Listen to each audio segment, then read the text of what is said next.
Listen carefully. What you're about to hear isn't motivation, it isn't inspiration, it's instruction. Most men stumble through life like drunk passengers on a ship they never learned to steer. They react, they complain, they wait for permission to become powerful. You won't be one of them. Machiavelli didn't write The Prince to help good men sleep better. He wrote it to show you how the game is actually played. Not how it should be played, how it is played, by those who win. Marcus Aurelius commanded armies while writing about inner peace. Miyamoto Musashi killed over 60 men in duels, then retired to a cave to master himself. These weren't contradictions. They were the same skill expressed in different arenas. The formula is ancient. The formula is brutal. The formula works.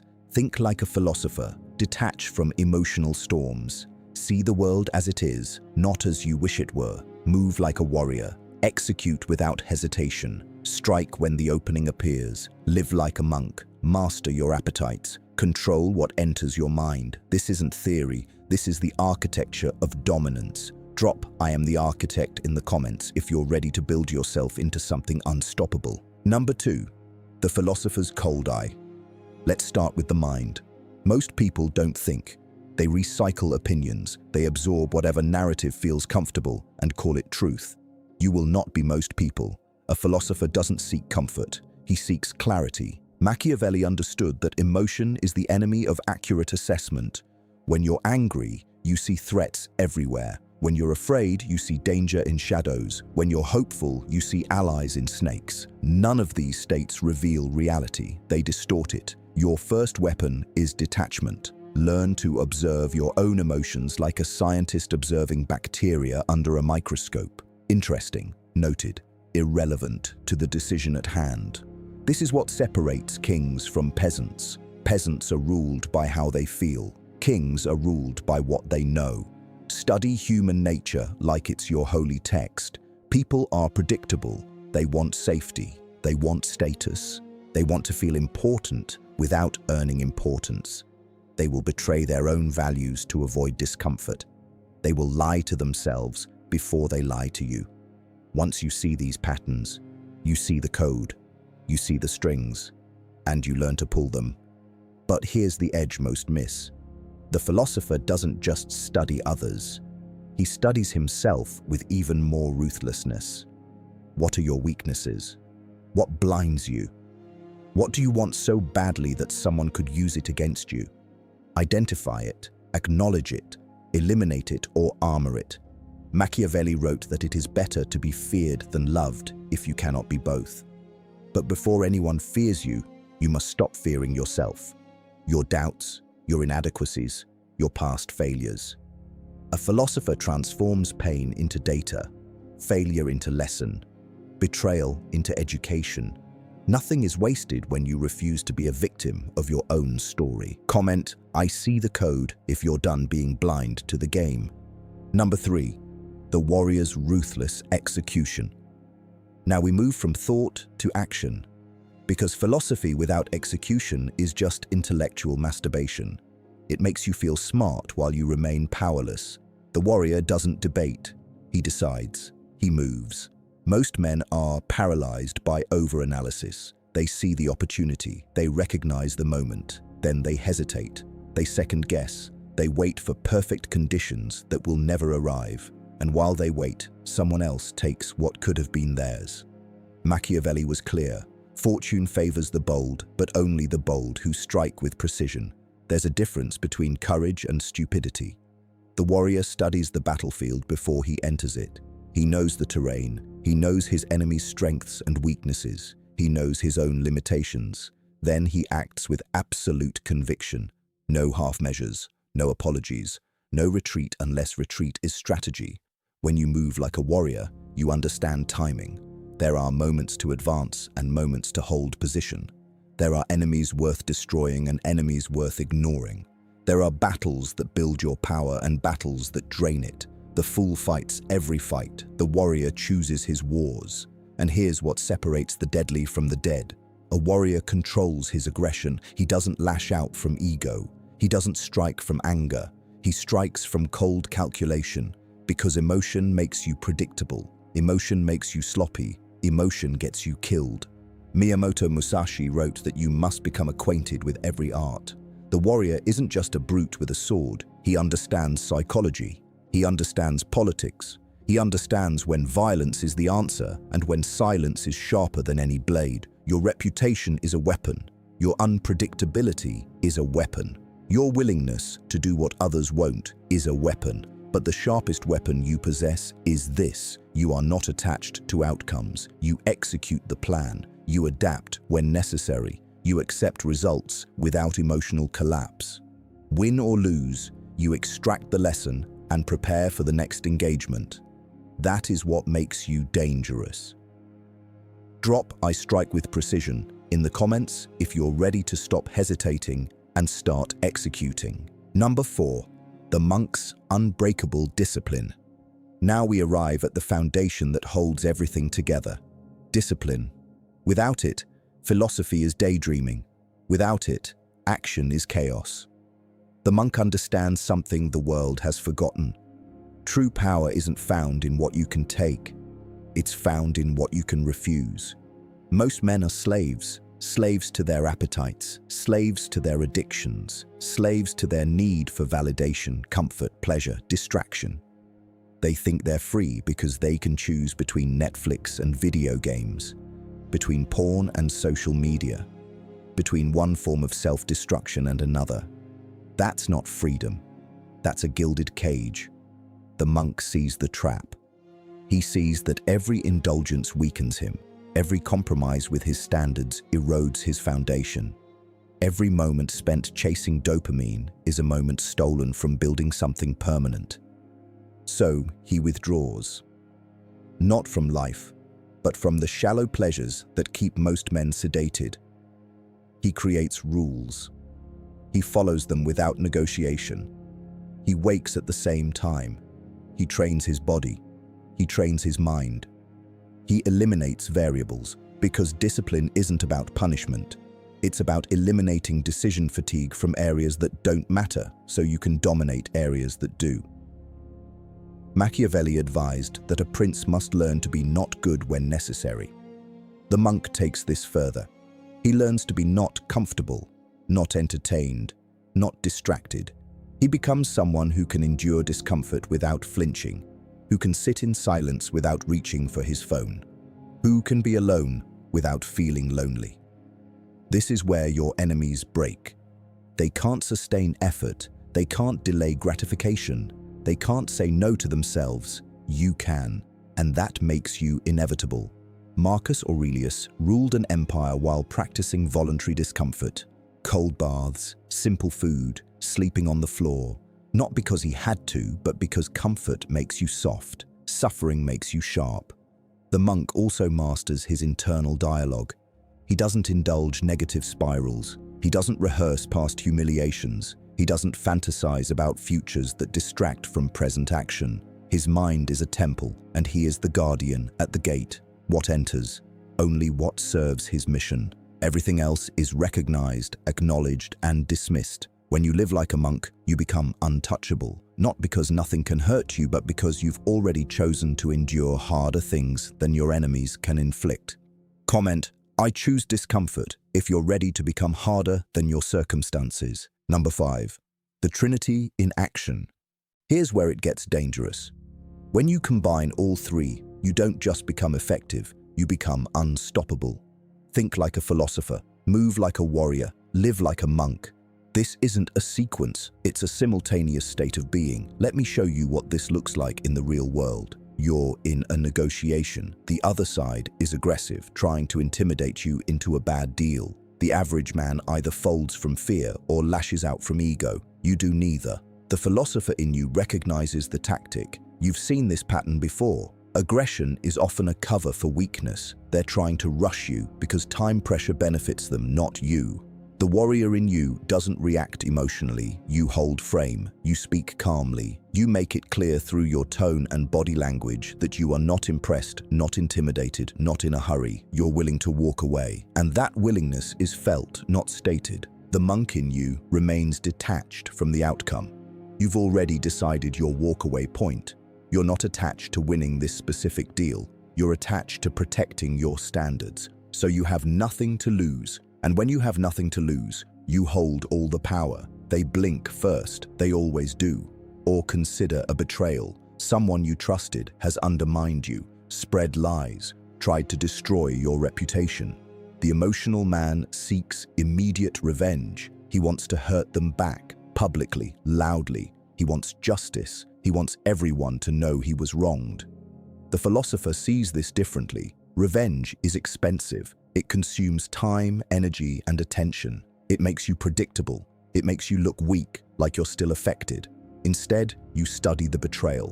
What did it reveal about your judgment? How did you miss the signs? What structural change prevents this from happening again? The warrior doesn't forget. He catalogues the betrayal. He files it away. He knows that power is often best exercised coldly, quietly, and at a time of your choosing, not theirs. Revenge isn't a hot dish. It's served so cold the enemy doesn't even realize they're eating it until it's too late. The monk releases the emotional charge. He doesn't carry hatred like a burning coal. He doesn't rehearse imaginary confrontations. He simply removes the person from his circle, adjusts his systems, and moves forward. The betrayer becomes irrelevant, and irrelevance is a punishment worse than any public confrontation. This is the trinity: cold assessment, precise action, emotional detachment. Machiavelli wrote that one must be a fox to recognize traps and a lion to frighten wolves. But he also understood that the prince who relies solely on either will fail. You must be both, and you must have the discipline to know when to be which. The philosopher tells you what the game is. The warrior tells you how to play it. The monk gives you the strength to play it longer and harder than anyone else. That combination is lethal. Drop "I am the Trinity." If you understand that you're not choosing one path, you're mastering all three. Number 6, the architect of your own reality. Let's talk about something most people never grasp. You are not discovering who you are. You are deciding who you become. There is no fixed self waiting to be found. There's only the self you construct, brick by brick, choice by choice, day by day. The philosopher understands this at the deepest level. Your identity is not given, it's built. And if it's built, it can be rebuilt. You are the architect. Most men accept the blueprint handed to them by their parents, their culture, their trauma, their failures. They say, "This is just who I am. I'm not good with money. I'm not confident with women. I'm not the type who succeeds." These aren't truths. They're habits of thought you've repeated so many times they feel like truth. The warrior rejects inherited limitations. He looks at what he wants to become and asks a simple question: what would that person do today? Not someday, today. And then he does it. Even if it feels unnatural, even if it feels like pretending, because here's the secret. All identity is performance until it becomes integration. You act confident before you feel confident. You act disciplined before discipline feels natural. You act powerful before power is yours. And slowly, imperceptibly, the performance becomes the reality. Machiavelli advised that a prince must learn to act, to seem, to perform the qualities that inspire loyalty and fear. This isn't about being fake. This is about understanding that perception shapes reality. How people see you determines how they treat you. How they treat you determines what opportunities and obstacles appear in your path. The monk brings patience to this process. He knows transformation isn't instant. He knows that building a new self requires the same discipline as building a cathedral, stone by stone, day by day, without the need for immediate validation. You're not performing for applause. You're constructing something permanent.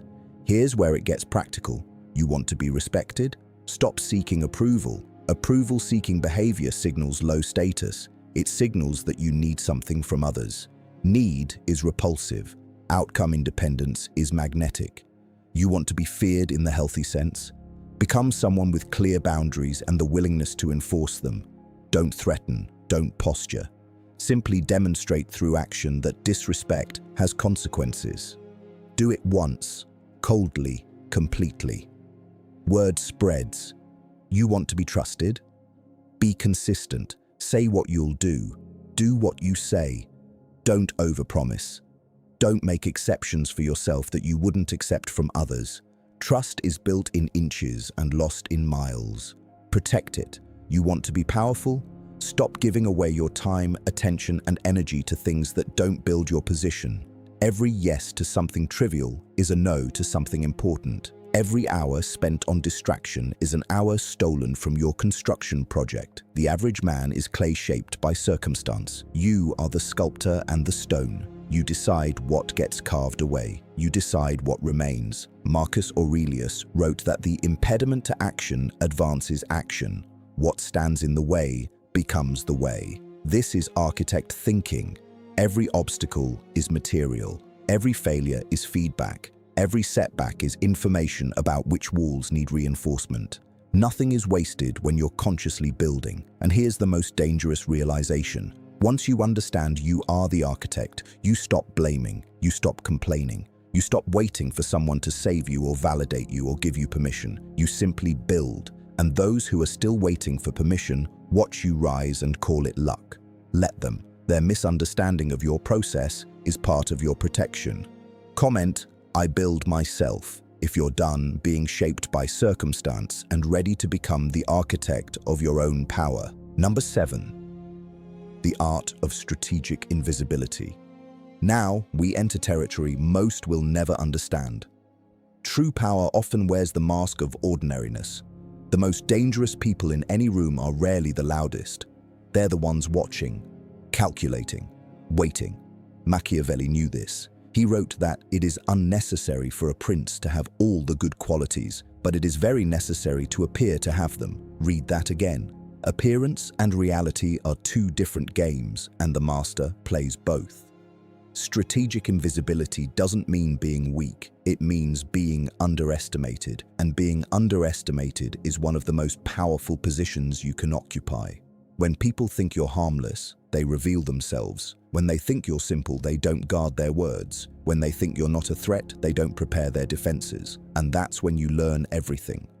The philosopher practices this through silence. He doesn't broadcast every insight. He doesn't correct every wrong opinion. He doesn't demonstrate his intelligence in every conversation. Why?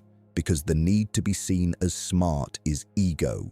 And ego is a leash others can pull. When you must prove yourself, you've already lost. The warrior understands misdirection. Sun Tzu taught that all warfare is based on deception. When you are strong, appear weak. When you are near, appear far. When you are ready to strike, appear unprepared. This isn't about lying. This is about controlling information. Your true capabilities are an asset. Assets are protected, not advertised. Let your enemies underestimate you. Let your competitors think you're not in their league. Let people believe you got lucky, that you stumbled into success, that you're not really a threat. Then strike from the shadows they didn't know you occupied. The monk adds another layer: detachment from recognition. Most people need to be seen winning. They need the applause. They need the acknowledgement. This need makes them predictable. It makes them vulnerable. The monk wins quietly. He builds in private. He lets others take credit when it serves his larger strategy. He understands that visible victories create visible enemies. Hidden progress creates compounding advantage. Here's what this looks like in practice. You're building a business. Everyone around you is posting on social media about their hustle, their grind, their wins. They're building in public, seeking validation with every post. You do the opposite. You build in silence. While they're crafting captions, you're crafting strategy. While they're managing their image, you're managing your execution. And when you finally emerge, you're not emerging as someone trying to make it. You're emerging as someone who already has. The game is over before they knew it started. Or consider office politics. There's always someone who needs everyone to know how hard they work, how valuable they are, how indispensable they've become. They politic loudly, they take credit aggressively, they make enemies without realizing it. You operate differently. You build relationships quietly. You deliver results without fanfare. You make other people look good, especially those above you. And while the loud one is creating resentment, you're creating loyalty. When the moment comes, when the promotion appears, when the opportunity emerges, you're the obvious choice. Not because you campaigned for it, but because you made yourself inevitable. Machiavelli observed that men judge generally more by the eye than by the hand, because it belongs to everybody to see you, to few to come in touch with you. Everyone sees what you appear to be. Few experience what you really are. Control the appearance. Protect the reality. This is strategic invisibility. You're not hiding from success. You're hiding from the chaos that premature visibility creates. Jealousy, sabotage, unnecessary competition. Wasted energy defending yourself from people who don't matter. The truly powerful don't announce themselves. They don't need to. Their results speak. Their influence is felt, not advertised. They move through the world like a submarine, not a battleship. Silent, deep, deadly. And by the time anyone realizes the threat, it's already too late. The torpedo is already in the water. So stop performing your ambition for an audience that can't help you and might hurt you. Stop telegraphing your moves to people who would love to see you fail. Build in the dark, strike in the light, disappear before the consequences arrive. Drop "I move in silence" if you understand that the loudest in the room is often the weakest. Number 8, mastering the psychology of power. Let's go deeper into what most people will never admit. Power is not about what you have. It's about what others believe you have. It's not about what you can do. It's about what others believe you're willing to do. Perception is the game. And once you understand that, you stop playing checkers while everyone else struggles with the rules. Machiavelli wrote extensively about this. The prince who is thought to be generous will eventually bankrupt himself trying to maintain that image. The prince who is thought to be cruel but fair will maintain order with minimal actual violence. Reality bends to reputation. Your reputation precedes you into every room, every negotiation, every interaction. It works for you or against you before you even open your mouth. The philosopher studies human psychology like a predator studies prey, not to harm but to understand the patterns. People are driven by a few core forces: fear of loss, desire for gain, need for status, craving for certainty. Once you see these drives operating in others, you see the control panel. You see which buttons produce which responses. And here's what separates the manipulator from the master. The manipulator exploits these drives for short-term advantage and creates long-term enemies. The master aligns these drives with his objectives and creates long-term allies. There's a difference between forcing compliance and inspiring alignment. Force creates resistance. Alignment creates momentum. When people believe that helping you helps them, you don't need to push. They pull themselves toward your goals. The warrior applies this understanding with surgical precision. He knows that displays of power are sometimes more effective than actual use of power. The threat of consequences, clearly communicated and demonstrably real, often prevents the need to enforce those consequences. This is why the most effective leaders rarely punish. They establish boundaries so clear and consequences so certain that violation becomes unthinkable.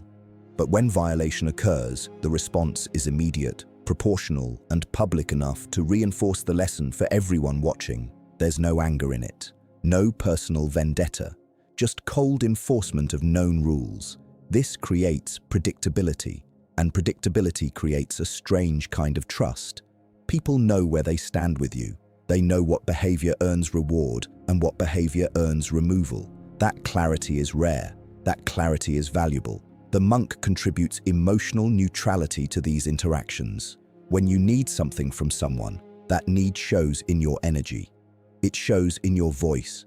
It shows in how quickly you respond, how available you make yourself, how much you're willing to compromise. Need repels power. Outcome independence attracts it. This is why the monk practices detachment even in high-stakes situations. He wants the outcome. He's planned for the outcome. He's worked toward the outcome. But he's not attached to it. He's genuinely prepared to walk away. And that willingness, that authentic indifference to whether this specific opportunity works out, makes him magnetic. Because power recognizes power. Desperation recognizes desperation. Here's a practical example. You're pursuing a high-value client, partner, or opportunity. The amateur shows up eager. He demonstrates how much he wants it. He makes concessions before they're requested. He follows up too quickly, too often. He telegraphs scarcity. He signals that he needs this more than they do. Every instinct in his body says try harder, show more value, be more available. Every instinct is wrong. The master shows up prepared but relaxed. He presents value clearly but doesn't oversell.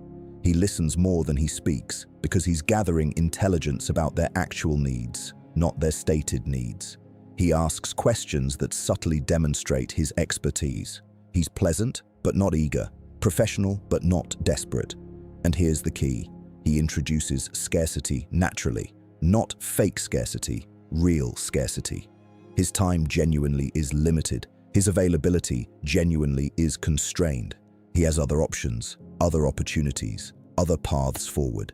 This isn't a bluff. This is the result of building optionality into your life, so you're never dependent on any single outcome. When you have options, you don't negotiate from weakness. You don't accept disrespect. You don't compromise your standards because you're afraid of losing this one chance. You can afford to be patient. You can afford to be selective. You can afford to say no. And the ability to say no is the foundation of every yes that matters. Machiavelli observed that one who deceives will always find those who allow themselves to be deceived. But the deeper truth is this: one who understands human psychology will always find patterns to recognize and leverage. You're not deceiving anyone. You're simply understanding what motivates them and positioning yourself accordingly. This is the psychology of power. It's not about dominance through force. It's about influence through understanding. It's about creating situations where people choose to align with you because they believe it serves them. And when those beliefs are accurate, when you actually deliver value, when alignment with you actually does serve their interests, you're not manipulating, you're leading. And leadership that serves mutual benefit is the most sustainable form of power that exists. Comment, I understand the game, if you're ready to stop reacting to psychology and start using it strategically. Number 9, the price of power and why you'll pay it. Let's talk about what nobody tells you. This path costs something. Everything worth having does. And if you're not willing to pay the price, you should stop pretending you want the outcome. The philosopher, the warrior, the monk. This trinity demands sacrifice. Not the kind that looks noble on social media, the kind that happens in private, the kind that nobody sees, the kind that separates those who talk about transformation from those who actually transform. First, you sacrifice comfort. Permanently. There is no version of this where you get to stay soft. The average man optimizes his life for ease. Comfortable job, comfortable relationships, comfortable routines. He makes himself a passenger, then wonders why he has no control over his destination. You're choosing differently. You're choosing the hard conversation, the difficult decision, the uncomfortable truth, every single time. Not because you enjoy suffering, but because you understand that comfort is a slow death. It's anesthesia. It numbs you to your own potential until you forget you ever had any. Machiavelli wrote that a prince must have no other object or thought but war and its rules and discipline. He didn't mean literal war. He meant that the mindset of preparedness, of constant sharpening, of refusing to go soft during peacetime, this is non-negotiable. You're always training, always learning, always improving, because the moment you stop, you start declining. There is no plateau. There's only up or down. Second, you sacrifice popularity. This one breaks most people before they even start. They want to be powerful and liked, respected and approved of, feared and loved. It doesn't work that way. The monk accepts loneliness as the cost of standards. When you refuse to compromise, you refuse most people. When you set boundaries, you exclude those who can't respect them. When you pursue excellence, You leave behind those who celebrate mediocrity. This doesn't make you better than them. It makes you incompatible with them, and that incompatibility will be lonely sometimes. Your old friends won't understand why you don't drink like you used to, why you don't waste weekends like you used to, why you're not available for drama and distraction like you used to be. They'll call it arrogance. They'll call it thinking you're too good for them. They'll make you the villain in a story where you simply chose growth over stagnation. Let them. The warrior knows that approval from the weak is worthless. You don't need consensus. You don't need everyone to like your choices. You need results, and results require focus. Focus requires elimination. You eliminate people, habits, and beliefs that don't serve your mission. This makes you selective. Selective looks like arrogant to those who weren't selected. Third, you sacrifice the luxury of blaming others. This might be the hardest one, because blame is comfortable. Blame is seductive. It's always someone else's fault. Your parents, your circumstances, your lack of opportunities, the system, the economy, your bad luck. And you know what? Some of that might even be true. But truth and usefulness aren't the same thing. The philosopher asks a better question, not whose fault is this, but what can I control? And the answer is always the same: your response, your effort, your choices, your standards. When you accept total responsibility for your outcomes, you accept total power over your future. But you also accept that there's nobody to blame when things go wrong. No scapegoat, no excuse, just you, your decisions, and the consequences. That level of accountability is terrifying. Most people will do anything to avoid it. They'd rather stay powerless and blameless than become powerful and responsible. Fourth, you sacrifice the fantasy of who you wish you were. The monk practices brutal self-honesty. You're not as disciplined as you think. You're not as smart as you think. You're not as strategic as you think. Not yet, maybe not ever, and that's fine. But you have to see yourself clearly. You have to identify your weaknesses without the comforting lies you tell yourself. I'm not lazy, I'm just waiting for the right opportunity. I'm not afraid, I'm just being strategic. I'm not avoiding the hard work, I'm just being patient. These are the stories weak men tell themselves to avoid the mirror. You don't get that luxury anymore. You look directly at who you actually are, not who you imagine yourself to be. And then you get to work closing the gap. No drama, no self-pity, just work. So here's the question you need to answer. Are you willing to pay the price? Are you willing to be uncomfortable, unpopular, accountable, and brutally honest with yourself for years before you see the results? Because if you're not, that's fine. Most people aren't. Most people choose the comfortable lie over the difficult truth. But if you are willing, if you understand that the price of power is paid in private while the benefits are enjoyed in public, if you're ready to become the kind of person who makes no excuses and accepts no limitations, then you're ready for what comes next. Drop "I pay the price" in the comments if you understand that nothing worth having comes without sacrifice. Number 10, the final strike. So here we are, the end of the instruction, the beginning of your execution. You now know the formula. Think like a philosopher, move like a warrior, live like a monk. You know what it costs. You know what it demands. You know that most people will hear these words and do nothing. They'll feel inspired for 17 minutes, then return to the same patterns that keep them weak.